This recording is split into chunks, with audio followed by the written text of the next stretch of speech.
Salam əziz abituriyentlər, hər birinizi xoş gördüm. Bugün qruplarda keçirdiyim sorğuların nəticəsinə əsasən buraxılış haqqında bəzi qeydlər etmək istədim. Dəfələrlə çıxışlarım olub, izləyənlər bilirlər. Gəlin sizə belə bir şey deyim. Bəzi şagirdlərə, abituriyentlərə tövsiyələr eləyirlər ki, mütləq şəkildə düzgün vaxtı bölün. Bu şagird əgər saat aparıb, vaxtını elə tezdə bir saata baxacaq ki, vay 15 dəqiqə keçdi, ay Allah mən 3 dənə yazmışam və ya onu 20 dəqiqə keçdi, vay mən 12 dənə yazmışam, mən nə qədər vaxta çatdıracam, hələ o biri fənlər var. Saat stres gətirir. Ona görə əziz şagirdlər, heç bir halda, bəzi müəllimlər bilirəm, deyir ki, valideynlərə bəhanə edir. Sizin övladınız vaxtı düzgün bölə bilmir. Xeyr, əgər sən həqiqətən o şagirdə nə isə öyrətmisənsə və o şagird nə isə bilirsə, vaxtın ona heç bir əsası yoxdur. Çünki sən istiqaməti düzgün verməlisən. Birincisi, imtahana gedərkən saatdır, telefondur, bu şeylərdən uzaq olun. Bütün qulaqçıqlardır, iPadlərdir, hər bir şeydən uzaq dayanın. Mütləq şəkildə, baxın, əgər imtahan vaxtınız həftənin bazar günüdürsə, həftənin 6-cı günü heç bir şey etməyin. Sadəcə istirahət edin. Beyin fasiləyə ayrılsın və beyin istirahət eləsin. Sən indiyənə qədər öyrəndiyi artıq beyin, o necə ki yemək yeri, çayı o saniyə içmirik ki, yemək biraz özünü bərpa eləsin, həzm olunsun, düzdürmü? O zaman biz nə etməliyik? Bu zehni yükləmişik.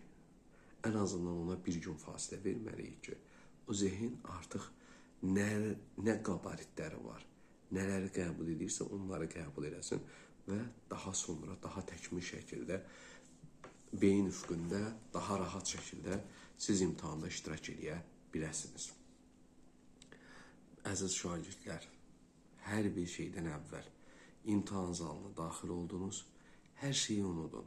Düşünün ki, hazırlıqdasınız, sınaqdasınız və bu sınaqdan toplayacağınız nəticə gələcəkdə yeni bir imtahan sınağında davam edəcək. Bu şəkildə düşünün. O zaman özünüzü motivasiya etmiş olarsınız. O zaman özünüzə rahatçılıq gəlmiş olar və sərbəstlik qazanacaqsınız. Siz bunları etdikcə özünüzə inamınız artacaq. Baxın, hər dəfə çalışın, hər məsələdə özünüz düzgün strategiya bəlirləyin, düzgün istiqamətlər ayırın, hər bir şeyi detayına qədər. Məsəl üçün, imtahanda ilk olaraq başlayırıq, məsəl üçün, Azərbaycan dili, sonra riyaziyyat, deyək ki, daha sonra ingilis dili. Misal çəkirəm. Azərbaycan dilini şifahi şəkildə başlayın oxumağa, ardıcıl şəkildə, heç bir sualın üzərində hələ ki dayanmayın, qələm əlinizdə olsun və qeydiyyat aparın. Necə bir qeydiyyat? Məsəl üçün, birinci sual, gördün, aha, şifahi bildiyim bir şeydir. Hə, yaz, keçdin, 2, 5, 10, 15, bu şəkildə 30-a qədər getdin. Suallarla artıq beyin tanış oldu. O saniyə Azərbaycandan yenidən qayıtmaq. Olmaz. Azərbaycan dili bitdi, keçdik riyaziyyata. Eyni senarini riyaziyyatda davam edirsiniz. Riyaziyyat bitdi, ondan sonra keçirsiniz ingilis dilinə. Eyni senarini davam edirsiniz və beyni hər dəfə düzgün adaptasiya edirsiniz. Beyin hər zaman fasiləyə gedir, beyin bir istiqamətdə yüklənmir, vaxt itkisinə də yol vermir. Və sonradan qaydanda baxırsınız ki, Azərbaycan dilindən məsəl üçün, birincidə 8 dənə yazmışsınız, əla, riyaziyyatdan 6 dənə yazmışsınız, bu da qəşəng, ingilis dilindən 5 dənə yazmışsınız, əla, deməli, şifahi biliklərimiz bu yazılara kifayət elədi. Bitdi. Gəlirik yenidən başa. Başlayırıq yeni Azərbaycan dilindən. Azərbaycandan bir də burada artıq müəyyən mənada düşündürücülük tələb edən, yəni orta səviyyəli suallara əsas xüsusiyyət veririk. Lap çətinlərdə üzərində hələ ki dayanmırıq. Orta səviyyəli sualları yaza-yaza gedirik, Azərbaycan dili bitiririk, yenə eyni şəkildə pozmuruq qaydana. Ardınca yenə riyaziyyat və sonluqda ingilis dili. Sonradan baxanda görürük ki, məsəl üçün, Azərbaycan dilindən 4 dənəsini yazmışsan, Riyaziyyatdan 2 dənəsini yazmısan, misal deyirəm. İngilis dilindən də 3 dənəsini yazmısan. Hə, baxırsan ki, ümumilikdə bir 50 suala yaxın yazmısan və orta səviyyəli suallar da bitdi. İndi vaxt aparan suallar, çətinliyi artırılmış suallara gəlirik. Artıq bilirsən ki, faktiki 50 sualdan əminsən ki, varındır. Bu 50 sual zaten sənin, məsəl üçün, belə deyək də, buraxılış biletini əlində saxlayır. Çətinliyə gedəndə çalışın, çox risk etməyin. Bu sizə bir tövsiyədir. Risk edərsiniz, yanıla bilərsiniz. Yanılmamaq üçün diqqətinizi toplayın. Əmin olmadığınız heç bir cavabı işarə eləməyin. Əminlik əsas məsələ budur. Əmin olmadığınız heç bir suallara işarə qoyub özünüzü çaşdırmayın. Yaxşı, əziz abituriyentlər. Baxın, bu silsiləni sizlər üçün çəkirəm ki, həm imtahan stresi üzərinizdə böyük qurğu oynamasın, həm də imtahanda göstərdiyiniz nəticələrdən heç bir narazılığınız və o deyir, həyəcanınız olmasın. Bu şəkildə imtahan etdikdən sonra artıq sizə bir rahatlıq gələcək. Düşünəcəksən ki, mən 50 sualı yazmışam, misal deyirəm sizə, və ən pis halda mənim 130-140 balım var. Misal çəkirəm, ha, gözəl insanlar. Və düşünürsən ki, əla, buradan mən bu balı çıxarda bilirəmsə, deməli, nə var? Məndə bir savad var. Riski azalırsınız. Niyə? Balınız ixtisara düşməsin. Misal üçün, ümumi deyək ki, çətinliyi artırılmış suallardan da bir 10 dənəsini yazdınız. Bilirsiniz ki, məsələn, 10 dənəsindən əminsən. Misal, 60 dənə deyək ki, düzünüz var və ya 50 dənə düzünüz var. Elə 50 ilə kifayətləndiniz ki, ballarım yanmasın. Və o zaman bilirsən ki, sənin bu buraxılışdan, misal üçün, 140 balın var. Deməli, nə etmək lazımdır? Bütün motivasiyanı artıq növbəti blokda, blok sənin ixtisasındır və sevdiyin fənlərdir. Və blokda bütün mübarizəyə tam ürəklə qoşula bilirsən. Və bilirsən ki, əlində, misal üçün, 130 balın varsa, blokdan sən minimum 200 bal yığsan, avtomatik universitetə daxil olacaqsan. Düzgün kodlaşdırma və düzgün addımlarla, bəli, universitetə daxil olacaqsan. Əziz abituriyentlər, sizə bir nüansları qeyd edeyim. Heç vaxtı qruplarda Elçin Əfəndi filan şeyi paylaşdı, nə bilim, Şəmil Sadıq filan şeyi paylaşdı. Bunlara fikir verməyin. O paylaşımların heç bir əhəmiyyəti yoxdur. Əhəmiyyətli olan nədir? Dövlət İmtahan Mərkəzinin jurnalları var. Birincisi, abituriyent bir jurnalını, bu dəqiqə soruşsan, uşaqların çoxsunda heç bir jurnaldan xəbərləri yoxdur. Dövlət İmtahan Mərkəzinin keçirdiyi bütün o lap keçən ilin jurnalları olsun. Əldə edib maraqlanmaq lazımdır. Baxmaq lazımdır. İstəyir birinci jurnalına, istəyir ikinci seriya, 3, 4, 5, 6, 7, neçə dənə jurnal çıxacaqsa hər birinə. Baxmaq lazımdır, oradan öyrənmək lazımdır. Baxın, Dövlət İmtahan Mərkəzi hər dəfə sualların aspektini qeyd edir və suallar o aspektlərdə düşür və qeydlər var, orada xüsusi qeydlər var. Baxın, bəzi abituriyentlər o qeydləri oxumurlar. Sadəcə bəzi müəllimlər də var, oxumurlar və çıxışlar edirlər, güya abituriyentin tərəfindədirlər. Xeyr, abituriyentin tərəfində olan birincisi təhlil eləməyə bacarmalıdır. Jurnalda zaten qeyd olunur. Çətinlik səviyyəsi müəyyən mənada dəyişiklik oluna bilər. Bu qeydlər var. Nədir? Göstərir, məsəl üçün deyirəm də, 2 + 2 bərabərdir 4, misal üçün. Amma başqa bir yerdə yazır. 2 + 2 mötərizədə 4 bölünsün 2 bərabərdir və ya çıxaq hər hansısa bir silsilə ilə gətirir, yenə cavabı eynisini alınır. Yəni, mürəkkəblikdən sadəliyə doğru gətirir. Bildiniz nə demək istəyirəm? Yəni, bunları izah edirəm ki, gözəl insanlar, o qeydlər var. Çətinliyi artırılan məsələlər var. Misal üçün, tarixdə misal çəkəcəm. Deyək ki, orada bizdən, məsəl üçün, nə isə tələb eləmək istəyirsə, Nadir Şahın ölümündən sonra nəyə görə bu Əfşarlar İmperiyası dağıldı? Bunun məntiqi səndən soruşur və tələb edir. Orada məntiqi sən tələb olunan şeyə diqqət eləməlisən ki, səndən nə istəyir. O səndən sırf onun ölümünü və ya onun hakimiyyətində hansı addımlar atdığını istəmir. Ölümündən sonra niyə olmadı? Çünki özündən sonra vərəsə təyin etməmişdi. Bu birinci məsələ idi. Çünki Nadir Şah daha uzun ömürlü düşünürdü hər şeyi. Ancaq belə deyim ki, zəhərlənib öldürüldü. Yəni burada bizim nüansları, qeyd elədiyimiz nüansların hər birini təhlillərə baxmaq lazımdır. Gözəl insana hər bir şeylə təhlilə baxmaq lazımdır. Baxın, eyni rəqəmləri verə bilər sizə riyaziyyatdan. Misal üçün də 2 + 2 bərabərdir 4, bayaq dediyim kimi. Və ya 2 + 2 mörtəzə açar 4 bölünsün 2 bərabərdir, neçə eləyir? Bunu səndən soruşa bilər bu ardıcılıqla. Yəni, sadədən mürəkkəbə doğru dəyişə bilərik.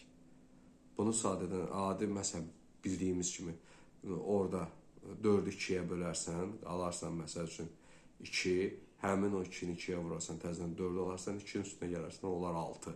Yəni, bu senari ilə gedər mürəkkəblik. Sadəlikdən mürəkkəbliyə doğru. Amma onu istəsə yaza bilərdi. 2 + 4 bərabərdir 6. Bax, yəni, bir var sadə mərkəzi yoluna, bir var uzatmalarından. Bu şeylərə diqqət eləmək lazımdır, gözəl insanlar. Bir də sizə fakt, mən hər zaman deyirəm, mənim keçən il və ondan qabaqki il çıxışlarıma bu kanalımda, mənim kanalımı izləyənlər bilirlər. Ardıcıl illərdir, ixtisas seçimi deyirəm, hər kəsə dəstəkdə oluram, istiqamətdə verirəm və orada nələri göstərir? Orada hər zaman sizlərə göstəricilər nə olur? Özünüzə birinci güvənin, özünüzə inanın. Ballarınızı və yazdığınız suallara tam əmin olun.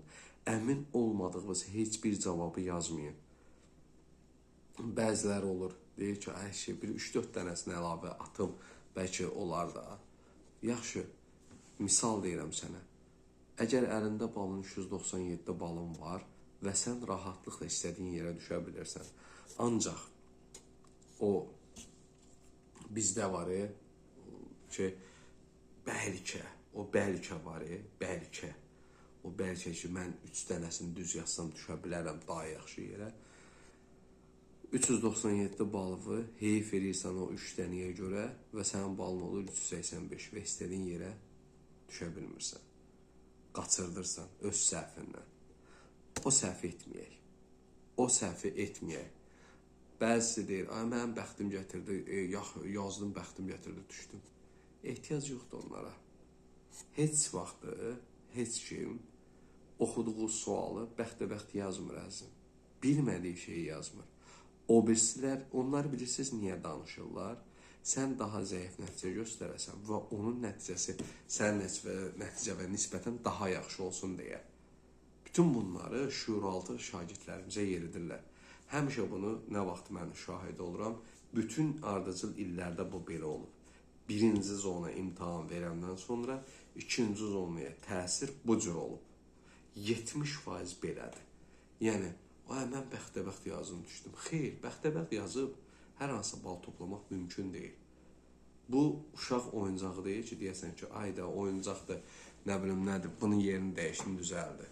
Xeyr, burada belə bir məsələ deyil. Burada insanın məntiqi təfəkkürünü yoxlayırlar, səni sınayırlar, sənin dünya görüşünə baxırlar, hər bir şey, bütün hər şey burada meyarla həll olunur. Ona görə diqqətli olmaq lazımdır. Əziz abituriyentlər, çalışın, diqqətli olun. Hər bir sualın cavabında, hər bir nöqsanda diqqətli olun. Yaxşı, diqqətinizi nə qədər toplasanız, özünüzə nə qədər inansanız, qalib gələcəksiniz. Və bir sıra yazılara fikir verməyin. Ay, filan imtahan belə keçdi. Xeyr, zaten Dövlət İmtahan Mərkəzi bütün jurnallarda, birinci jurnalında belə imtahanın qaydalarında sual tipləri necə olacaq, bütün hamısını paylaşırlar. Və bunu da jurnalda çap edirlər.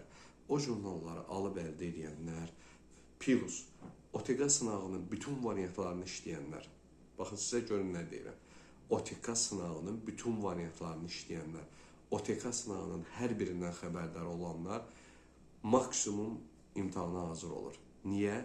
Minimum siz 15 sual, bax OTK-nın ümumi sınaqlarından 15 sual tipi, birbaşa imtahanda qarşınızda olur.